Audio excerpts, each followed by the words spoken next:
अस्सलाम वालेकुम। मैं अनीस अपने YouTube channel Anees astro world पर आपको खुशामदीद कहता हूँ। मेरे चाहने वालों, मुझसे मोहब्बत करने वालों और मेरा चैनल देखने वालों, आप सबका शुक्रिया। आप लोगों ने मुझे कमेंट्स भेज के और मेरे चैनल को लाइक करके, सब्सक्राइब करके मेरी हिम्मत बढ़ाई है आपने। ये एक ऐसी कोशिश मैंने की है इस यूट्यूब चैनल के तवासत से कि मुझ जैसे कई लोग होंगे, पाकिस्तान में मौजूद होंगे, जो इस इल्म को सीखना चाहते हैं लेकिन उनको कोई ऐसा प्लेटफॉर्म नहीं मिल रहा था। मेरे साथ भी ऐसा ही हुआ। मैंने इस इल्म को, ये मेरा इंतहा का शौक़ था और मैंने अपना उम्र का काफ़ी हिस्सा इसको ढूंढने में, इसको पाने में, इसकी तलाश में और इसकी स्टडी में गुजारा।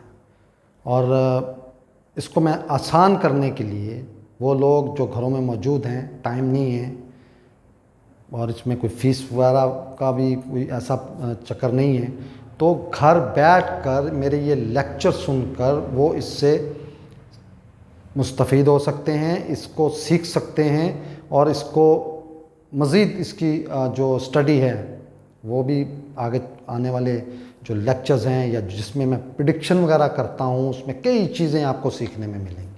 क्योंकि मैं चार्ट पर ही प्रेडिक्शन करता हूँ, मैं ज़बानी कभी प्रेडिक्शन नहीं करता। उसकी वजह ये है कि मैं इंसान हूँ, गलती हो सकती। तो कोई आप में से मुझसे ज़्यादा जो समझदार है, पढ़ा लिखा है या उसकी रिसर्च मुझसे ज़्यादा है, वो अगर मेरी कोई गलती निकालेंगे, इससे मेरे इल्म में, सीखने में, समझाने में बेहतरी आएगी। और ये ऐसा होना चाहिए और इंशाल्लाह ऐसा होगा। मुझसे मेरे ये लेक्चर सुन के कई लोग मुझसे भी बहुत आगे स्टडी करके बहुत आगे जाएंगे, इस इल्म में नाम पैदा करेंगे इंशाल्लाह। तो पिछले लेक्चर में मैंने आपको भाव भावंत के बारे में बताया था कि कुंडली में अगर ये जो कुंडली बनी है, आज भी मैंने कुंडली बनाई हुई है, इसमें सातवें घर, कुंडली का सातवां घर तो ये है।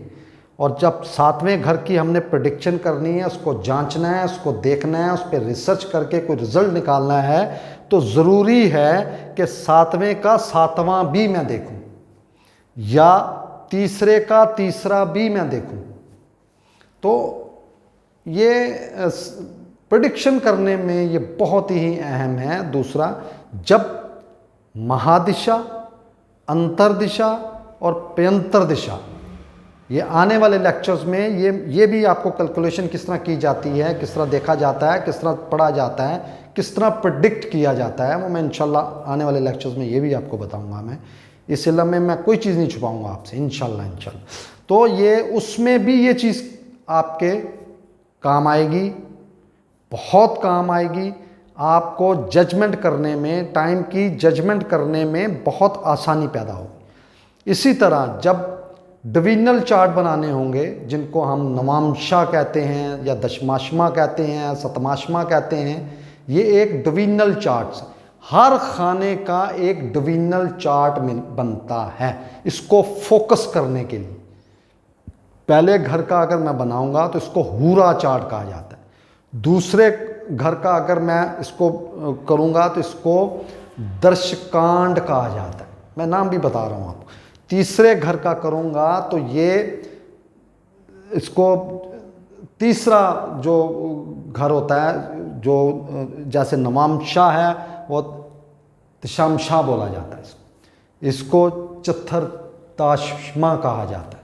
ये सारे मैं वो वैदिक एस्ट्रोलॉजी वाले वर्ड्स बोल रहा हूँ और ये सिर्फ इसलिए किया जाता है, अगर नवांशा इसको क्लोज करूँगा, इस चार्ट के हिस्सों को मैं नौवें हिस्से में चला जाऊँगा।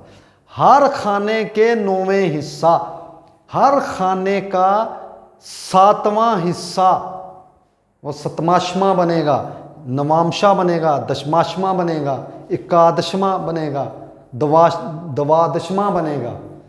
हर खाने का 12वां हिस्सा वो आपका वक्त क्लोज करके आपको बताएगा।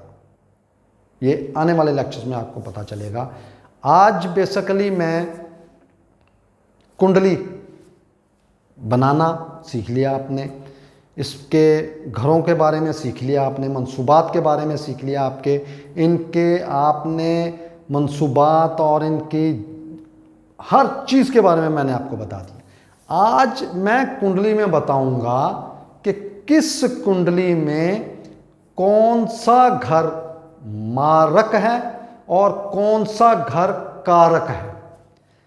कारक का मतलब होता है पॉजिटिव, काम करने वाला, इस चार्ट में फल देने वाला, या इस चार्ट के लिए पॉजिटिव या फायदेमंद, उसको हम कारक कहते हैं। वैदिक एस्ट्रोलॉजी में, इंडियन एस्ट्रोलॉजी में उसको कारक घर बोला जाता है, और इसमें बैठे हुए स्टार्स को कारक गिरा या कारक स्टार या कारक सितारा बोला जाता है। आज मैं आपको इसके बारे में बताऊंगा कि इसमें कौन कौन से स्टार्स कारक हैं और कौन कौन से मारक हैं। मारक का मतलब होता है फायदा ना देने वाला या नुकसान करने वाला, हर्डल्स देने वाला और मेहनत, स्ट्रगल, इसको बढ़ाने वाला और रिजल्ट कुछ ना मिलना। तो मारक और कारक की आज डेफिनेशन हर चार्ट पे मैं आपको बताऊंगा। तो ये आज चार्ट बनाया मैंने बर्ज हमल का, और इसको हम कहेंगे एरीज असेंडेंट, या इसको कहेंगे हमल कुंडली, हमल लगन, क्योंकि ये खाना नंबर 1 से बन रही है। 2, 3, 4, 5, इन 12 घरों की कुंडलियां बनती हैं। किसी की कुंडली हमल से, किसी की जेमिनी से, किसी की स्कॉर्पियो से, किसी की टॉरस से, किसी की कैंसर से। वो date of birth, time of birth और प्लेस ऑफ बर्थ के मुनासबत से जो उस वक्त उनके ऊपर स्टार हुकूमत कर रहा होगा, वो बंदे का चार्ट, वो बंदे की कुंडली, वो और जायचा उसी ही स्टार के जो घर हैं, बुरूज हैं, उस बुरूज से उसका कुंडली तैयार होगी। तो ये लगन जो है मेष लगन बोला जाता है, मेष लगन की कुंडली है। अब हमने इसमें देखना है कि इसमें कौन कौन से मारक हैं और कौन कौन से कारक हैं। मेष लगन की कुंडली है, इसका दूसरा घर टॉरस, और इस टॉरस है, और टॉरस का पहला बुर्ज टॉरस, और 7वां इसका जो है वो इनका मिजान, बुर्ज मिजान से बना। तो भावत भावन की पॉइंट ऑफ व्यू से ये आप देख लें, पहले घर में हमल, और इसका दूसरा जो घर है मरीख, इसका मालक मार्स हुआ, मरीख हुआ। तो मरीख का पहला घर लगन में आ गया और दूसरा घर 8वें घर में आ गया, बुर्ज अकरब, स्कॉर्पियो। तो अगर हमने देखा तो ये इसमें जो इसके दोस्त मैंने आपको बताए कि मार्स के दोस्त कौन कौन से होते हैं, उसमें सबसे पहले इसका दोस्त कमर, ये इसका कारक गिरा बन गया, कारक स्टार बन गया। इसी तरह 5 सूरज, वो इसका कारक गिरा बन गया। इस कुंडली में कमर और सूरज कारक गिरा बन गए। इस कुंडली वाले को ये दोनों स्टार फायदा देंगे।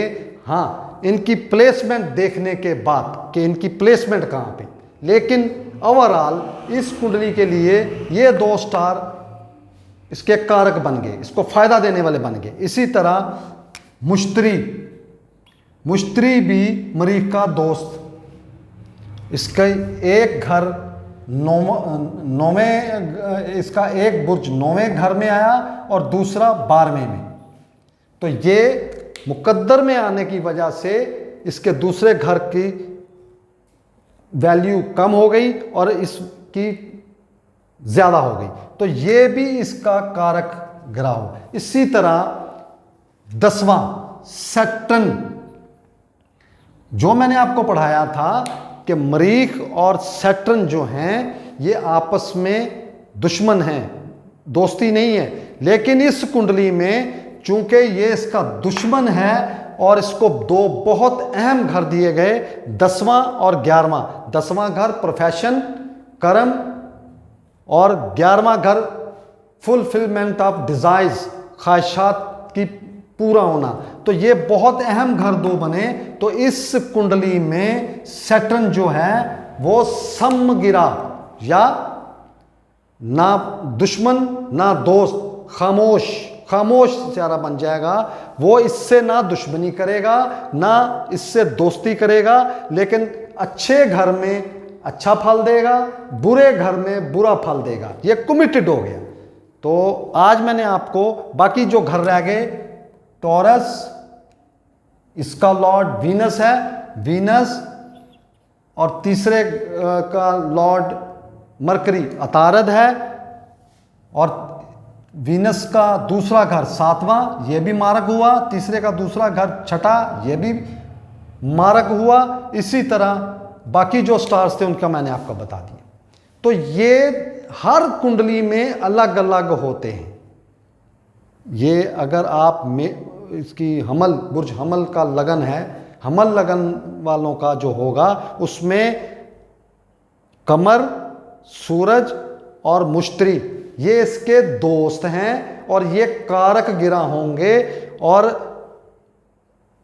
अपना अतारद और जोहरा, ये दो घर ये इसके मारक गिरा होंगे।